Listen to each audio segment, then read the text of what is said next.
Today, we're talking about English phrases that, if you translate them literally, make absolutely zero sense. Okay, let's get into it. Number 6, bite the bullet.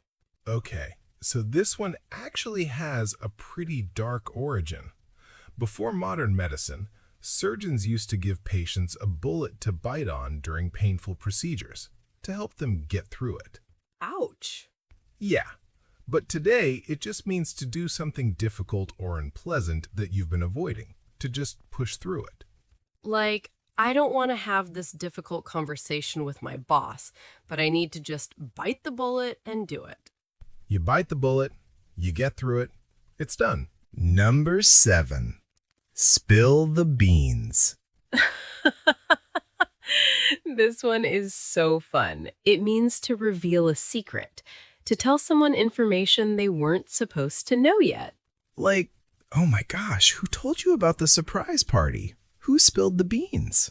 Or, come on, just spill the beans. I know something happened. Tell me everything. It's casual, it's fun, and native speakers use it constantly in everyday conversation. Genuinely one of my favorite phrases in English.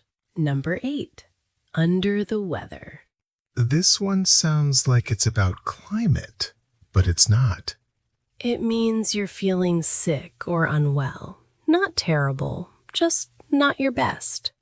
So instead of saying, I'm a bit sick today, a native speaker might say, I'm feeling a little under the weather. It's softer, more polite. Great for work emails, too. I'm a bit under the weather today. I won't be coming in. Much better than just, I feel terrible. Number 9, and this one is one of my personal favorites. Once in a blue moon.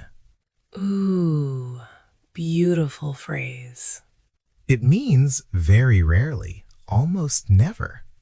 A blue moon is when there are 2 full moons in the same calendar month, which is unusual and doesn't happen very often. So if someone asks, do you eat fast food? You might say, only once in a blue moon, meaning almost never. I only go to the cinema once in a blue moon. She only calls once in a blue moon. It's rare. It doesn't happen much. And it just sounds so beautiful when you use it. Last one, number 10. The ball is in your court.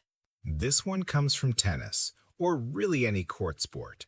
When the ball is in your court, it's your turn to act.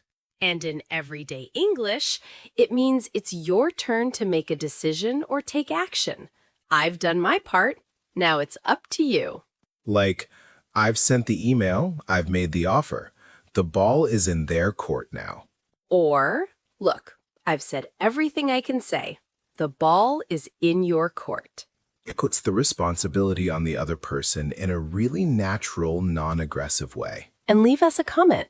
Which phrase was your favorite? I'm Chris. I'm Jessica. See you next time.